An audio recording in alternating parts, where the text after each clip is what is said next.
नमस्ते दोस्तों। तो आज हम बात करेंगे करवा चौथ व्रत के बारे में। तो करवा चौथ का दिन एक सुहागन महिलाओं के लिए बहुत महत्वपूर्ण होता है। आज के दिन पति पत्नी के आपसी प्रेम और समर्पण का महापर्व होता है। करवा चौथ के दिन बिना कुछ खाए पिए निर्जला व्रत रखने का महत्व होता है। सुहागन महिलाएं अपनी पति की लंबी आयु, सुखी जीवन, सौभाग्य और समृद्धि की कामना के लिए दिन भर उपवास रखते हुए रात के समय चंद्रमा के दर्शन करके व्रत तोड़ती हैं। हिंदू पंचांग के अनुसार हर वर्ष कार्तिक माह के कृष्ण पक्ष की चतुर्थी तिथि पर करवा चौथ का पर्व मनाया जाता है। यह सुहागनों के लिए सबसे बड़े त्योहार में से एक है। सुहागनें करवा चौथ व्रत का इंतजार साल भर रहता है, जिसमें महिलाएं 16 श्रृंगार करके पूरा दिन बिना पानी पिए रहती हैं। शाम को माता करवा की पूजा करके और कथा सुनती हैं। फिर रात को चांद निकलने के बाद उनको अर्घ देकर पति के हाथों से पानी पीकर व्रत तोड़ती हैं। तो आइए जानते हैं करवा चौथ का महत्व, पूजा विधि आदि।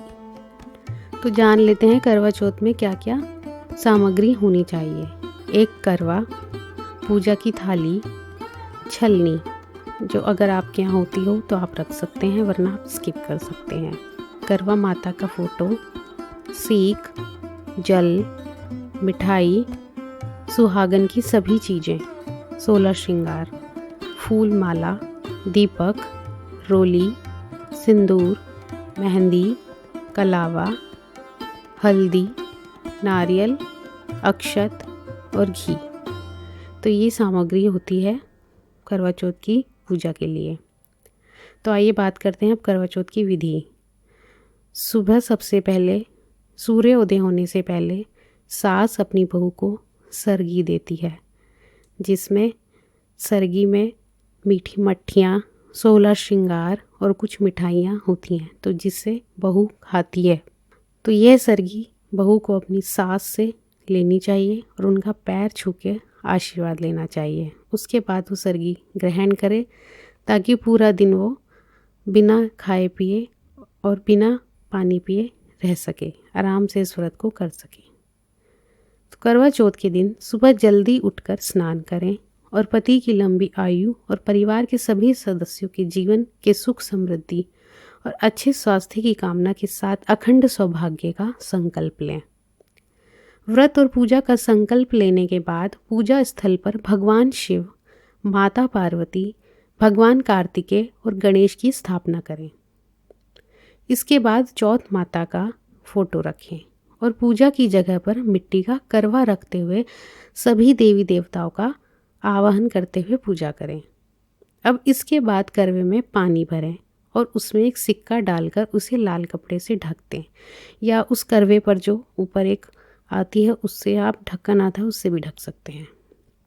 इसके बाद पूजा की थाली में सभी श्रृंगार की सामग्रियों को एकत्रित करके एक साथ सभी महिलाएं करवा माता की कहानी सुनें और बाद में आरती करें। जब शाम के समय चंद्रमा का उदय हो तो उनकी पूजा करें। चंद्रमा का दर्शन करते हुए उन्हें प्रणाम करते हुए जल अर्पित करें। फिर चंदन, अक्षत, गुलाल, फल फूल, मिठाई अर्पित करें। चंद्रदेव के दर्शन और पूजा के बाद पति के हाथों से जल ग्रहण करके व्रत खोलते हुए उनके चरण को स्पर्श करें और उनके माथे पर तिलक करें। इसके बाद अपनी सासू माँ के पैर छूकर उनका आशीर्वाद लें और उन्हें करवा भेंट करें। उस करवे में उनको आपको वायना दिया जाता है, जिसमें खाने की कुछ सामग्री, पक्का खाना होता है और कुछ उनको भेंट देने के लिए कुछ कपड़े और 16 श्रृंगार होता है, जो आप अपनी सास को देते हैं। सास या फिर जिठानी को आप दे सकते हैं। तो दोस्तों, ये थी करवा चौथ की विधि। तो इसी के साथ आज हम समाप्त करते हैं इस वीडियो को और आपको करवा चौथ की हार्दिक बधाइयाँ। धन्यवाद।